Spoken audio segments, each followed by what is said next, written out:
Hi everyone and welcome.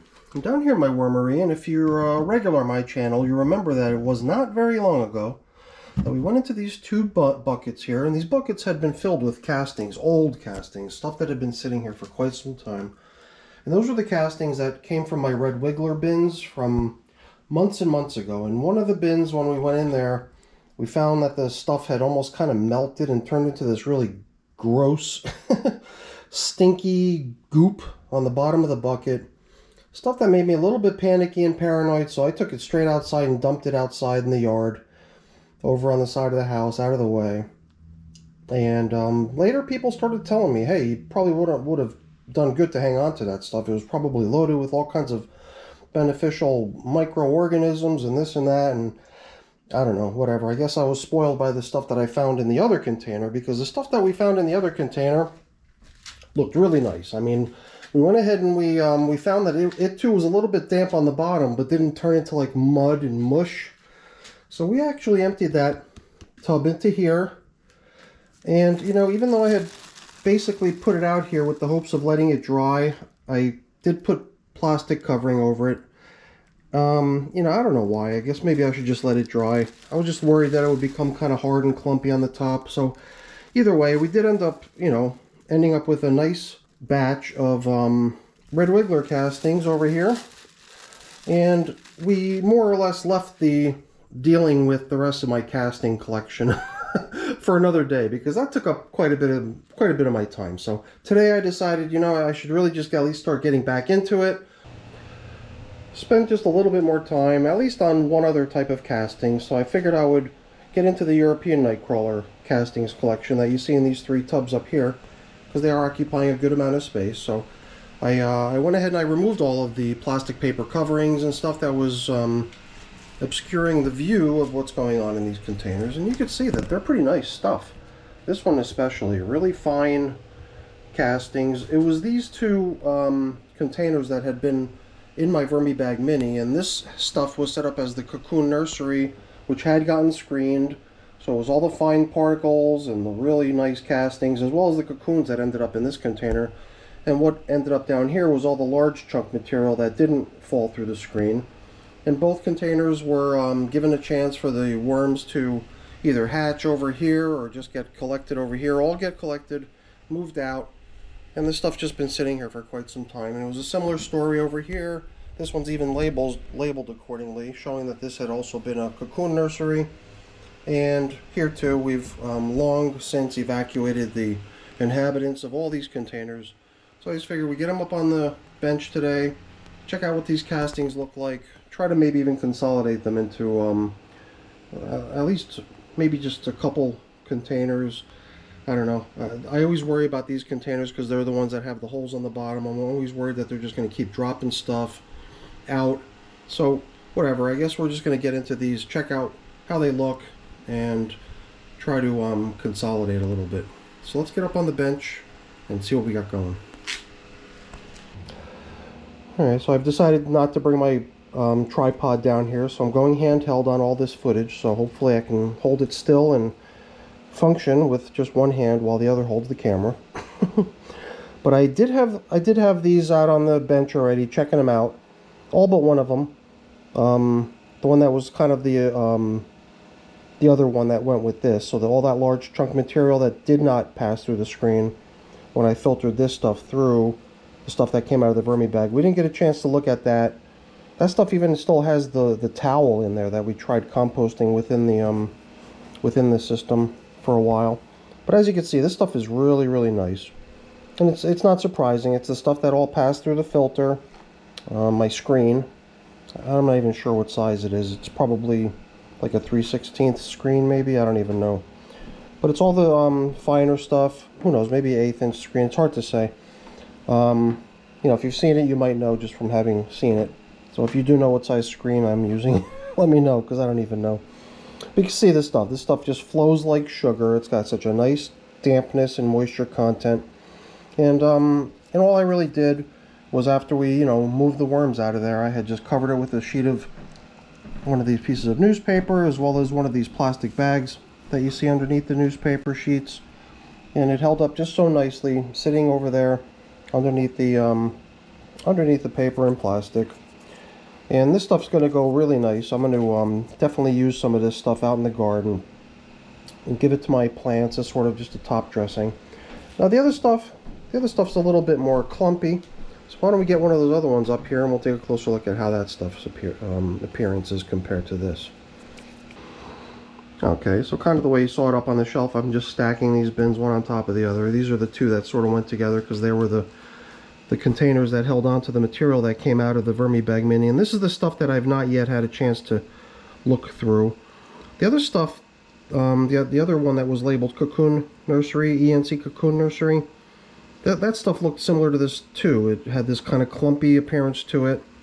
And I did manage to, you know, handle some of it in such a way that I was able to just sort of press some of the clumpy stuff together and it would crumble nicely and result in some nice finer castings. But as you can see, this stuff has some of this old beach towel littering it. This beach towel really, I mean, started coming to pieces in here.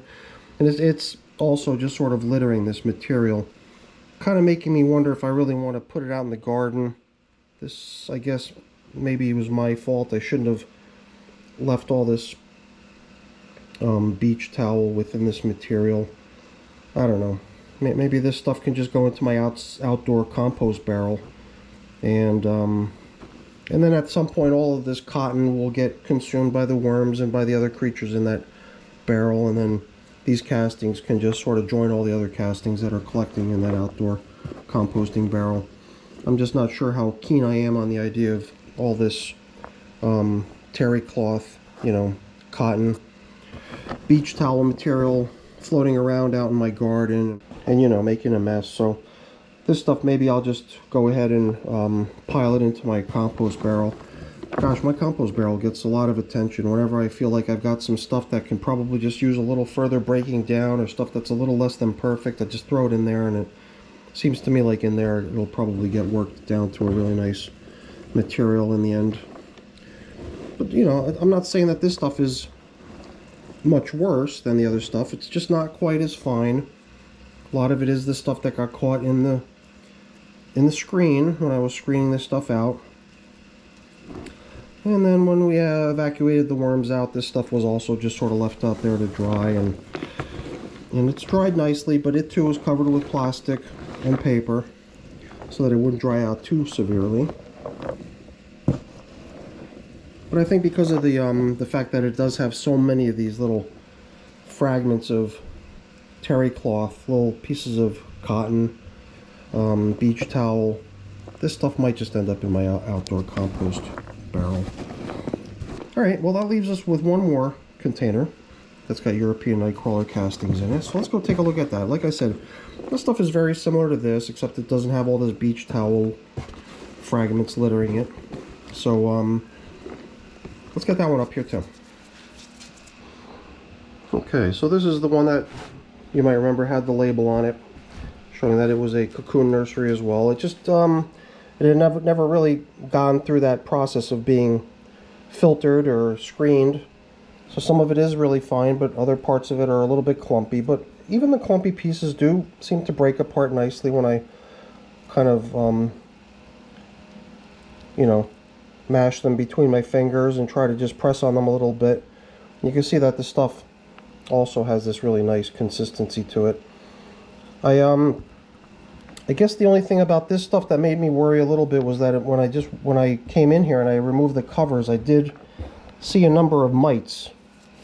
And they were just kind of on the two edges of the container. So it seems like the part of it that was covered in plastic didn't have any mites underneath the plastic. It was just right on the outskirts, right along the edges of the bin where the plastic ended, and there was even a little bit of air there. So I don't know why, but it was in those spots that I saw a good number of red mites hanging out. So what I actually did was I came in here with my little Chinese food takeout tray and my spatula, and I scooped out the material that I thought was a little bit perhaps overpopulated with mites. And maybe this stuff will just kind of be blended together with that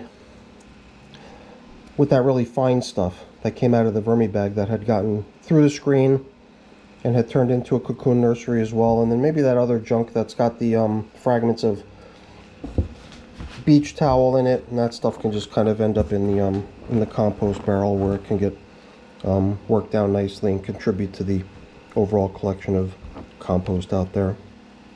So I think that's what I'm going to do. And then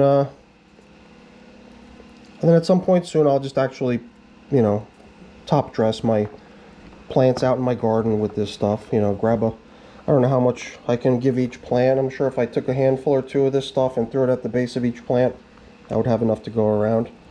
And I'm sure the plants will appreciate that. I might even do it now. I might just head out and start doing that now, because there is kind of a break in the rain. It was raining all day, and it's going to rain all day tomorrow. And maybe that's the perfect environment in which for the, you know, this stuff can be put out there, and then maybe the rain coming down will actually kind of start driving some of the beneficial stuff down out of this stuff, through it and down into the dirt, so the plants can actually start taking immediate advantage of it. Yep, here I am out in the rain, feeding all my plants a handful or two of nice castings. And luckily I'm filming with a GoPro, which is waterproof underwater camera. Doesn't matter, but I don't want to get soaked, so I think I'm going to leave the filming at that, get this job done as quickly as I can so I can get back inside and dry off. But before I go, really quick, let me say thank you. Thanks so much for watching. Hopefully you enjoyed the video. If you did, please remember to give me a thumbs up. That's always really appreciated. If you haven't done so already, please also consider subscribing to the channel too. Alright everyone, thanks for watching. Bye now.